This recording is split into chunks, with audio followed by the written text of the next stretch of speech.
Whilst discourse and envy in mighty kingdoms dwell, the beggar lives at ease within his humble cell, and a begging we will go, and a begging we will go. Whatever we get, we seldom keep in store. We spend it all today, and tomorrow make for more. And a begging we will go, and a begging we will go. Exempt from all duty by sea, we hope that the command that we have a little be. And a begging we will go, and a begging we will go. Are you guys ready? We're ready. Yes. Well, greetings. Welcome to Scoundrel's Alley. We're coming to you today from here at Hogge's Tavern in Fort Randolph in beautiful Point Pleasant, West Virginia. If you've never been here, the history of this area is fantastic. Starting back in 1774 at the last Battle of Lord Dunmore's Moor happened about a mile and a half from here. And then later on, of course, some scholars will argue that it was actually the first battle of the Revolutionary War. We're not going to talk about that today. Instead, we're here to talk about Scoundrel's Alley. Now, I know that some of you have already seen the first two videos put out. Well, this is actually our second video. You actually probably, hopefully by now, seen our third video. Our first two videos were the ones that just featured me. I do apologize. Our IT department got a little bit carried away. Wasn't supposed to put those out. Not to worry. That's right. This is the prequel. That's right. And not to worry, because our quality control has already had a little discussion with our IT department and has given him a very nasty look. Having said that, gentlemen, we do want to encourage you, though, to like that button, subscribe to this channel so you get all of our updates, and by all means, go ahead and share this with all your friends, because they all think you're fruitcakes anyway. And let us know what you're thinking, because we always welcome your comments. If they're too stupid, we'll just delete them. No, I intend to read those. Those are the best ones. Out loud. There are no stupid questions. That's right. Yeah, well, we hope that. All right. Yeah. Our purpose, and we did write this very specifically, the purpose was to bring the stories and realities of the lowest classes into the forefront of history in a lighthearted way. Basically, rogues, scoundrels, and the undesirables, as to what they are and to why it's important. I think, Carol, you found a quote by Dickens that you wanted to bring out that I think really brings out the idea of why it's important and how people did approach this. Yes, we went looking to see who else had written or talked about scoundrels. And one of the most famous writers was Charles Dickens. And when he brought his book Oliver Twist out, which definitely included the people of the lower classes in a very, very blunt and ugly way, he took a lot of flack from that, a lot of criticism from other writers and from people who didn't like the fact that he was showing the lower classes in a scoundrelly kind of way, being very truthful about them. And he put this back to their criticism. He said, "I had read of thieves by the scores, seductive fellows, faultless in dress, plump in pocket, choice in horseflesh, bold in bearing, fortunate in gallantry, great at a song, at a bottle, a pack of cards, or a dice box, and fit companions for the bravest. But I had never met, except for in Hogarth, with the miserable reality. It appeared to me that to draw a knot of such associates in crime as really do exist, to paint them in all of their deformity, in all of their wretchedness, and all of the squalid poverty of their lives, to show them as they really are, forever skulking uneasily through the dirtiest paths of life, with the great black ghastly gallows closing up their prospects, turn them where they may. It appeared to me that to do this would be to attempt a something which was greatly needed, and which would be a service to society." He also included the fact that he said he thought a great deal of good could come out from showing something evil.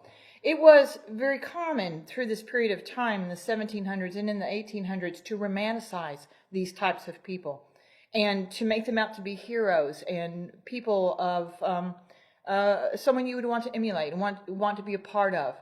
And so we also have taken that particular stand against that romanticism that we see even in our own time today, to show these people who and what they really were. It is a thin line that I think we'll all agree we're going to have to walk. What is historically accurate as to what a modern audience will like as well. Because we want this to be entertaining, but we want you to understand that underneath this, these were nasty, horrible people, some by choice, some by just circumstance. Very quickly, so we'll get off to the right foot. I want you to understand that there are three particular people that we're emulating in this: the rogues, the scoundrels, and the undesirable. B.E. Gent will write in 1698 in his book, in his first actual slang dictionary. I'll be discussing in later videos about the language itself. He writes about the rogue is a name which includes all of the other denominations. Now, he's referring to the ancient order of rogues, which Harman and Audley will write back as far as 1527. They'll be writing about that. When we look at rogue, though, the best definition we can, if I was going to cover them all from Audley's 1524 all the way up to 1890, the Rogue Dictionary in New York, one of the ancient order of rogues early, by the time we hit 1890, it will be a professional beggar, eventually known as a male robber. So we see a very thing. In our time period, we're looking right at the middle of the professional beggar, as you'll see with what both Carol and Frank will be doing, more Carol than anything. Scoundrel was a hedge bird, according to according to B.E., is a man devoid of honor. Later on, it'll be referring to a sharper or a con man. My character is the sharper, very friendly in one way, but in the other way, completely devoid of all, very amoral. You've got my money, I want it. That would be the character I play. And the undesirable, well, that's going to really depend on whether you're talking about people, such as Carol's character, and you undesirable in some of your jobs. I think you're going to be talking about the jobs later as well. And undesirable as the people themselves, such as Penelope, or my wife Susan. She's a Toyle, a Kate, a sharper, I'm not a sharper, a Kate, a budge, a wiper, other things that she'll be talking about. She forced into it, she chose to be into it. So those are the things that we're looking at. Now, there's certainly a lot we could talk about, as I explained earlier, and I hope you do realize that this is the second of our videos, not the fourth, the actual second. The interesting thing about it, and what we love about this, we have already had people ask us questions. We've got a mailbag, and that's what we want. Mailbag. Oh, we want that. Folks, go ahead. Trust us. We read your comments. We read your questions. We might even choose to. And for every one of you who gets a question asked here right live on the show, you'll get two, not one, but two chances to come and sit down at my table and try to find the P. Good luck. All right, so I tell you what, should we just go straight to the mailbag? Yes. All right, Let's go to the mailbag. All right, I love the Some mailbag. questions. It is so. I just love the fact that we've actually had people sending mail into it. Let's see. This one is to Susan. This first one, Loveless in Las Vegas asks, seriously, you actually married him? You put that in there, didn't you? No, I didn't put that in there. No, Just trying to. Gave me a chance to roll my eyes. Yeah, thank you. This is going to be for all of us. Curious in Quebec asks, what forces a person, or does a person just choose? How did you decide to do what you did, and who you portray? That's a good starting place, because our first video that we just put out, we all talked about our characters. So, who wants to start? I think we can all touch on this. Well, let me start. All right. Let me start, because Badger, my character, was born into this. He had no choice. His mother was a transport. He came to this country, or was born shortly after she came to this country, and this was his life. He knew nothing else. He was on the streets by himself from the time he was 6. And I think your character within the Canton crew, he was born into it. So therefore, there was a name for that. A Palyard. A Palyard, okay. A Clapperdudgeon. Or Clapper, okay. All right. So you were of that begging rogue. That's right. All right. Makes sense to me. All right. I'm always begging. Because that's right. That's The right. Parson's got his hand out again. No matter what character he is. All right. Well, Susan, what about you? My character, Penelope, was actually wed into the canting crew.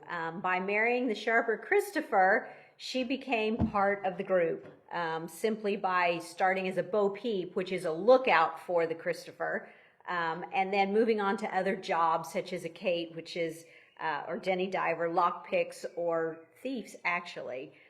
So I wed into it for love. Now, the interesting thing about your story, that when you wrote your story, you actually took a lot of your own life experiences out of it. It's easier to take your life experiences and know what you know than to try and make up a story that you have to remember. Exactly. So we just used the basics and fleshed it out a little bit. So in real life, you are a thief. Well, You stole my not heart. that's right. Exactly. For love. Oh, please. Carol? Well, my character Maggie was forced into it, being that she came from Ireland as an indentured servant. When she got her freedom, there was nothing else for her to do. In trying to find her children, she goes back to a city that will not accept her. She has no skills and nothing that she can promote herself with. And so she ends up running into a situation where she's offered an opportunity to get into one of these gangs. That's a way to survive. So she takes it as a survival type of thing and doesn't have any problems picking it up. Now, she is the beggar. She's called a mumper, which means that she came into it a little bit later, although she's just what would be called a general beggar. But in Ireland, where she's from, begging goes hand in hand with selling on the streets, like you were selling vegetables or something like that. So it's not considered something wrong or bad. It's just another job. So she doesn't really have any trouble sliding into that. It's the deception that she learns and picks up on how to cheat people to feel sorry for her that she becomes a little more scoundrelly about. So you are part of the undesirable, just as she is, but just in a different way. A different way, a more honest way, you might put it, because you're looking at honest jobs to cover your vagaries when she's just flat out stealing. Exactly. Your parents are so proud. I don't think of what I'm doing as stealing. I'm just making you feel good about the money you're going to give me. Sure. And I'm going to annoy you till you give me some money. I'm just going to do it underhanded. Very politely. Very politely. That's right, with a smile. My character actually was bored into it. I took a lot of my information from Bamfield Moore Carew and George Duval in the early 19th century. And actually what fascinated me the most about these is a lot of their early life paralleled mine in a lot of ways. They were bored with what they were doing. They were raised in a proper family. They were educated. A lot of sharpers were. Most of the sharpers weren't in the canting crew per se, but they worked with them. Oftentimes I would use them. Of course, she's my wife. I'm using her as my sweetener, my bo peep, all these. Don't worry about the words. They'll all be explained in future videos. Those later. But when I was looking at how to develop my character, I was fascinated with the fact that I can take my character back into 14th century all the way up into, yesterday on the street corner. And as I look at that, they were better educated, they were better dressed, they walked both sides of the street. My character was able to come and hang with you guys, play in the street, but then in the afternoon maybe dress myself up a little nicer and go into a tavern where the wealthier, younger sporting crowd was done, gamble with them, take their money, and then even dress myself even better in that night, go to the local widow's house and entertain for her, whether it be singing or gaming in her back parlor, and again, taking all of their money. My character, as jovial and friendly as he might be, is not a nice person. We say in my line of work, do not play this for money. So I think that's kind of a good overview of what we're looking out here for. Yes. So remember, like, subscribe, share, And comment. And Tell comment. your friends. That's right. And tell your friends. And above all, we can't stress this enough. This isn't just for us. Keep thinking. What we say is what we know based upon we've researched, but we're more than welcome to listen to your research because sometimes you can find things out we don't know, and we want to know that as well. Absolutely. Have a good day. Keep thinking. We'll see you next time. All right, everybody, that's a wrap. His hands it when death through nature approaches nigh. In pleasure thus we live, and in pleasure